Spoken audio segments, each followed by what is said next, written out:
All right, I could have been better dressed, but you see, after I'm done with Mr. Pasquale, I'm headed outside to this great course that is the club at Shadow Lakes with Elwood Willard. We're going to show you some improvements they've done on a course that really didn't need much. But we're going to talk about what our president is trying to do as far as improving the foreign dumping of steel. Dave Pasquale, of course, forged in steel, and that's all he's done his entire adult life, and no one better to talk business. But before we do that, I have to ask you, because you ran a company, a union shop, and you had great parity for many years at Colfin Specialty Steel, when a lot of the big steel makers couldn't find a way to have balance with their workers, meaning their union workers, and one of the stumbling blocks was always healthcare. You were as plugged into anyone about this healthcare situation in our country. Mitch McConnell, majority leader, said, you know what, we're going to postpone this thing. Is there really any good way to have healthcare that works for everybody in America? Well, the problem, obviously, with healthcare, our healthcare system, is that with the repeal and replacement, you're talking about $1 trillion expenditure, or maybe even in excess of $1 trillion. That's the big thing, and yet they're talking now about the present version of the healthcare bill that is before the Senate now, and you're talking about 22 million Americans becoming uninsured. By 2026, but everybody that I've talked to, Dave, says that's just not feasibly possible. Well, I don't know that it's impossible. I mean, because I just don't know enough about what's in that bill to say that it's not possible. You know, there probably are some possibilities that there would be by 2026 22 million people that would be uninsured. Some of them, of course, by choice, and others because they simply can't afford it. All right, now let's get to the business of steel. You know what I was really shocked to find out? Is that we are fourth in producing steel now. Let me go through this top 10 list again. I'm going to go number 10 to 1. You got Italy, Brazil, Turkey, Germany, South Korea, Russia, and then the US, India, Japan, China. The first two I'm not really shocked by, but India, and President Modi was just here with Donald Trump, the president, the honorable president of India. They're doing rather well in the steel industry. What's up with India? Explain that to me. India is doing very well. They've got some tremendous quality-oriented steel mills in India, as they do in China, of course. But they're well placed. They have a sizable market in this country. A lot of our imports come in from India and as well as China and Japan. There are a number of steels that they make in these countries that some of them we don't even make in this country anymore, like the bearing quality steels, the grades like 52-100 bearing quality. We don't make that in this country anymore. Obviously, everything that moves has to have bearings in it, and we don't make the steel that goes into the armaments anymore. That's a dangerous position for us to be in. Of all the things that we're doing in this country, you know, we have de-emphasized steel manufacturing. And in my opinion, that's something that we better get back to, because we have to have the ability to produce fine and high quality steels in this country. Something equally important to your Pratt pack. You think Jimmy Mag should have, at the 19th hole, a slush puppy machine?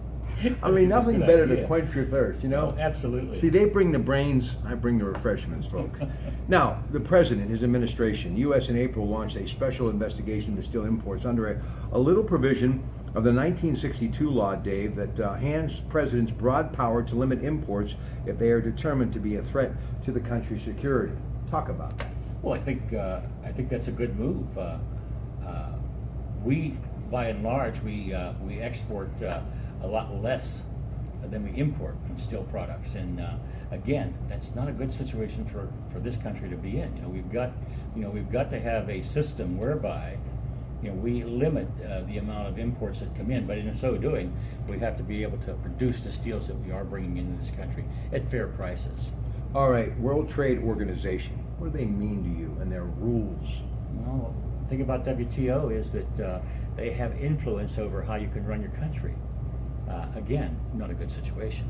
It's one of the institutions that if other countries that belong to the WTO don't like the way you're operating, or a particular piece of business that you're transacting, they can appeal that transaction, or those transactions, and actually have them revoked without you having to say anything about it. All right. So WTO is something that I'm not in favor of. Is there any logic to the U.S. argument? Now, here is what the U.S. has been arguing for years. They're complaining of the flooding of cheap foreign, mainly from Chinese steel, into the world markets and into our country.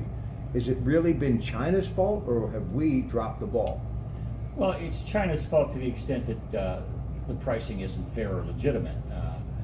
And then the way they manipulate their currency, makes it the total thing in the whole unfair. So yes, it's in my opinion, and I think the opinion of most people, the imports that we receive from China, that we're getting into this country from China, are for the most part unfair. And we are getting a lot of cheaper steels in this country. Here again, steels that we don't make because we really can't be competitive with China and those kinds of grades. When you look at this whole situation that we've just discussed, and you look at the Trump administration as a whole, and obviously he's got his hands full, especially with a giant steel producer talking Russia and all of the allegations with collusion in the election, what do you think about what they're doing to at least try to help the steel industry and the coal industry, which do go hand in hand? And tomorrow night, I'm going to be at the Beaver train station with a man that you have, I'm sure, a lot of respect for, as I do. Many years, the chairman of the Michael Baker International Corporation, Dick Shaw, will be joining me. We're going to talk about the Shell petrochemical plant.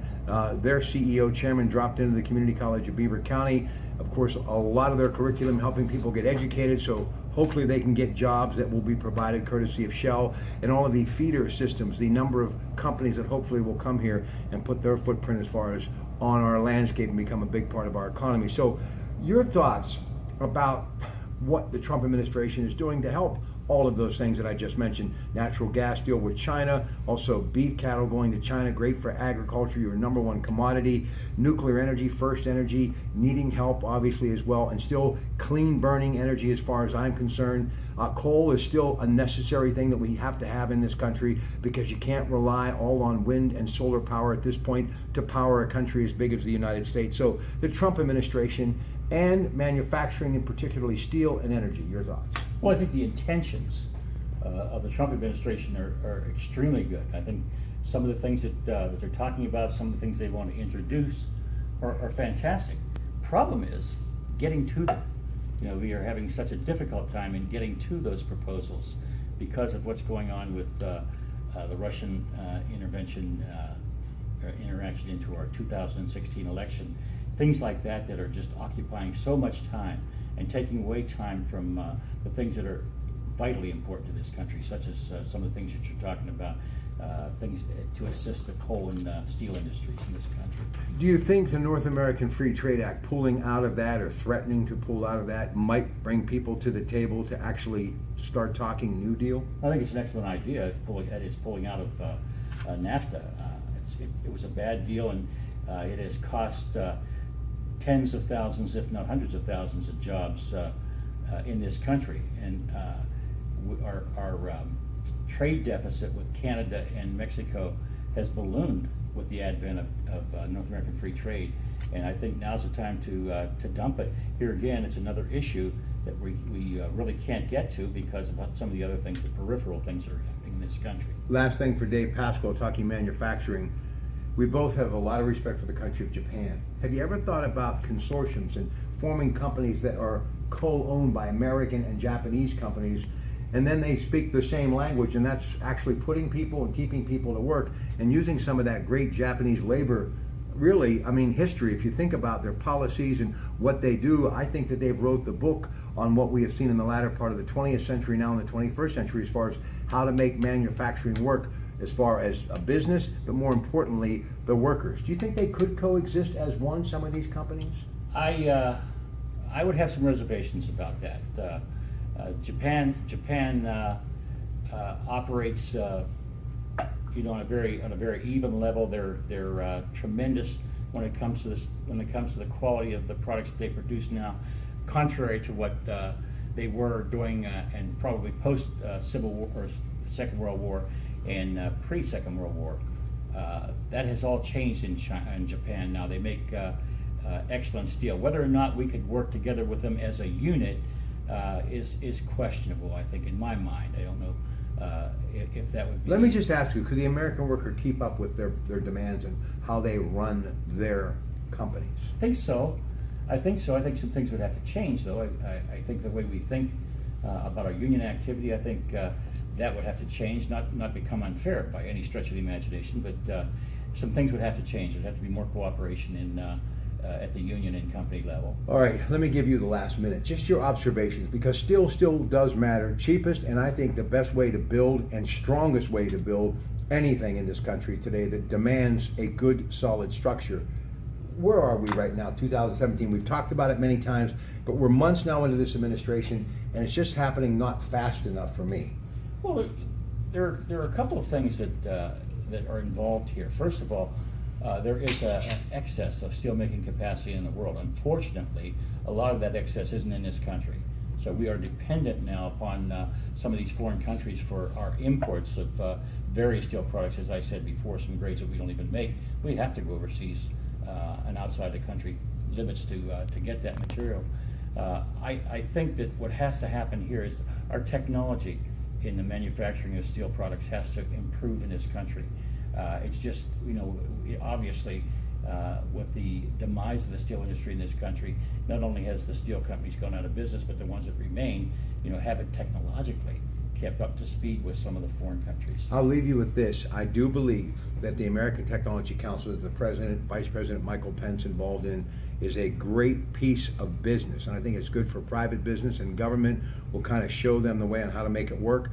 But I think even if technology becomes better to where it costs American workers jobs as far as manufacturing in the steel industry, I think we could create a broader base as far as our workplace with people building the parts, maintaining the parts, who could work directly or not directly with some of these steel companies. And I think it could really be a win-win and a good deal for both sides when steel and manufacturing and technology come together. Ladies and gentlemen, Dave Pasquale, my guy when it comes to anything that is manufacturing and our economy in this country. Stay tuned. We're going to talk a little golf now with Ellard Willard. We're heading out to the course here at the club at Shadow Lakes.